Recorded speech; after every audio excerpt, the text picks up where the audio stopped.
नमस्कार, मैं हूं मालिनी।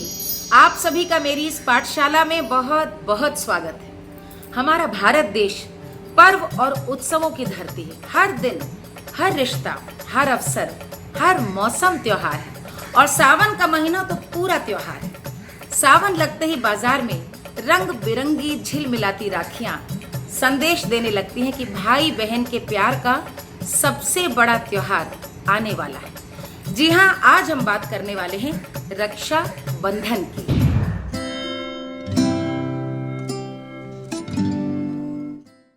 रक्षाबंधन पर्व यानी कि राखी श्रावण मास की पूर्णिमा को मनाई जाती है। राखी इसीलिए इसे श्रावणी भी कहा जाता है। रक्षाबंधन संस्कृत का शब्द है जिसका अर्थ है रक्षा का बंधन, अर्थात किसी की रक्षा का भार अपने ऊपर लेना। रक्षाबंधन भाई बहन के प्रेम, सौहार्द, विश्वास का पर्व। बहन की भाई के प्रति निष्ठा, प्यार और भाई का अपनी बहन की रक्षा और सम्मान का वचन, यही इस पर्व का उद्देश्य है। इस दिन बहनें अपने भाइयों की कलाई में रक्षा सूत्र यानी कि राखी बांधकर, मस्तक पर तिलक लगाकर भाई के दीर्घायु होने के और उसके सुख की मंगल कामना करती हैं। इस दिन बहनें जब तक अपने भाई को राखी नहीं बांध लेती, वो अन्न तक ग्रहण नहीं करती। राखी बांधकर, टीका करके बहनें भाई को फल और मीठा खिलाती हैं और बदले में भाई अपनी बहनों को उपहार, भेंट देते हैं। इस दिन घरों में खीर और सेवई बनाने की भी परंपरा है। रक्षाबंधन में गीत प्रायः नहीं मिलते, फिर भी कुछ गीत हैं जैसे कि रखिया बंधाला भैया सावन आइल, जिया तू लाखी बरस हो भैया, तोहरा के लागे हमारी उमेरिया, बहिना देती आशीष हो, बहिना देती आशीष। बहन जिस प्रेम से रेशम का धागा भाई की कलाई में बांधती है, वो भाई के लिए कर्तव्य का बंधन हो जाता है, क्योंकि ये सिर्फ राखी नहीं है, ये रक्षा सूत्र है।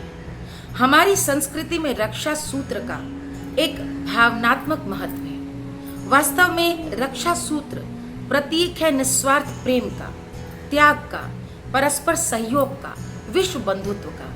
रक्षाबंधन का धागा मात्र धागा नहीं, इसमें आत्मरक्षा, धर्म रक्षा और राष्ट्र रक्षा, ये तीनों सूत्र संकल्पबद्ध है।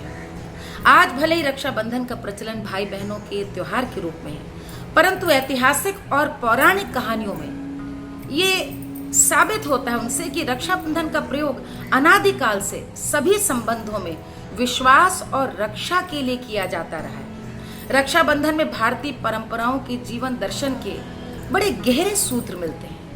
भविष्य पुराण में एक प्रसंग मिलता है, जब देवासुर संग्राम छिड़ा और देवता हारने लगे तो इंद्राणी शची ने मंत्रों से अभिसंचित रक्षा सूत्र इंद्र की कलाई में बांधा, जिससे देवताओं की विजय हुई। रक्षाबंधन को श्रावणी भी कहते हैं और ये श्रावण नाम कहां से आया, आज आपको इसकी कथा सुनाती हूँ। इसी दिन अयोध्या के महाराज दशरथ ने सरयू नदी से अपने अंधे माता पिता के लिए पानी लेके जाते हुए श्रवण कुमार को अनजाने से, गलती से मृग समझकर शब्द भेदी बाण से घायल कर दिया, जिससे श्रवण कुमार की मृत्यु हो गई।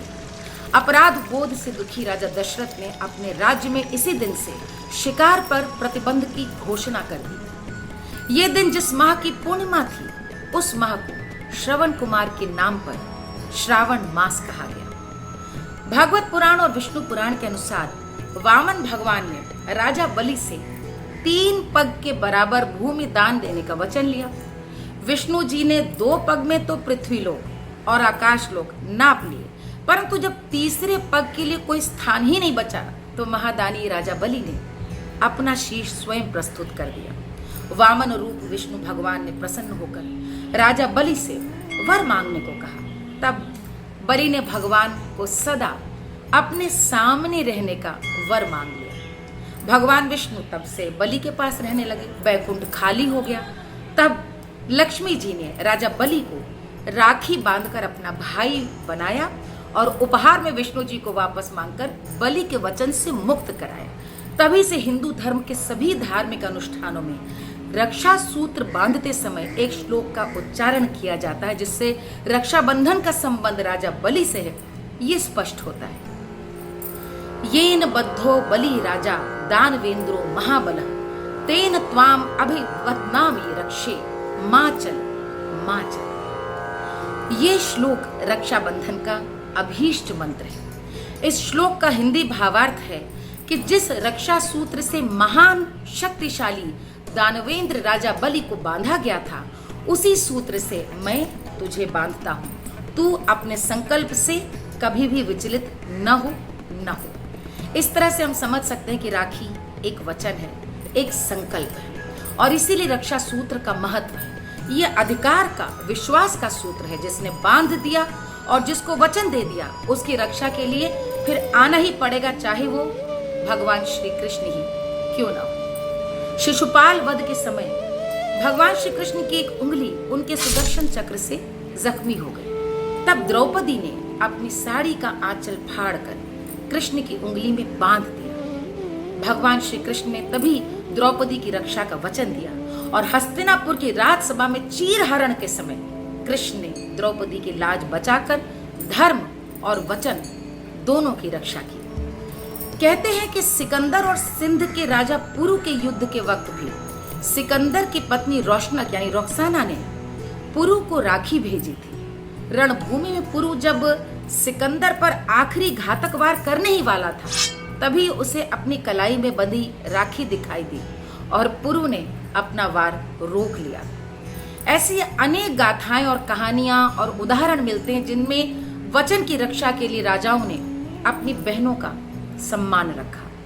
रक्षाबंधन राखी का त्योहार है, लेकिन क्या आप जानते हैं कि नेपाल में इसे बहुत ही श्रद्धा और उल्लास से मनाया जाता है और वहां उसे जनेऊ पूर्णिमा कहते हैं। इस दिन यहाँ लोग अपने पुराने यज्ञोपवीत यानी जनेऊ को बदलकर भगवान शंकर के मंदिरों में जाकर विशेष पूजा और अर्चन करते हैं। भारत के उत्तराखंड राज्य में कुमाऊं क्षेत्र में ये त्योहार जनेऊ पुन्यू कहलाता है, और ऐसे ही महाराष्ट्र के तटीय क्षेत्रों में इस पर्व को नारियल पूर्णिमा भी कहते हैं। वहां पर लोग समुद्र को नारियल अर्पित करके वरुण देव से अपने जल पोतों नौकाओं की रक्षा की प्रार्थना करते हैं। कहते हैं कि पूर्णिमा और श्रावण नक्षत्र का योग केवल श्रावण में होता है, इसीलिए ये दिन विशेष शुभ है। इस समय कोरोना महामारी चल रही है और इस महामारी ने पर्वों और त्योहारों को मनाने का रंग ढंग तरीका ही बदल के रख दिया है। बहुत सारे लोग इस बार राखी नहीं बंधवा पाएंगे, लेकिन यही समझे कि भावना महत्वपूर्ण है और रक्षाबंधन की मूल भावना है परस्पर सम्मान और विश्वास की। चलते चलते एक बात और कहना चाहूंगी, राखी बांधना बंधवाना सरल है, लेकिन इसकी असल परीक्षा इसको निभाने में है। इसीलिए मैं आज आपसे कहती हूँ कि इस पर्व के पीछे यही तो सोच थी हमारे पूर्वजों की कि समाज भय मुक्त हो, आपस में प्रेम और भाईचारा बढ़े, वचन का मान रहे और स्त्रियों, बहनों, बेटियों की रक्षा हो। सभी बहनों भाइयों में आपस में प्रेम बना रहे। रक्षाबंधन की एक बार फिर से आप सबको बहुत बहुत बधाई। मुझे दीजिए आज्ञा, फिर भेंट होगी आपसे एक और त्योहार के साथ, एक और जानकारी के साथ। नमस्कार।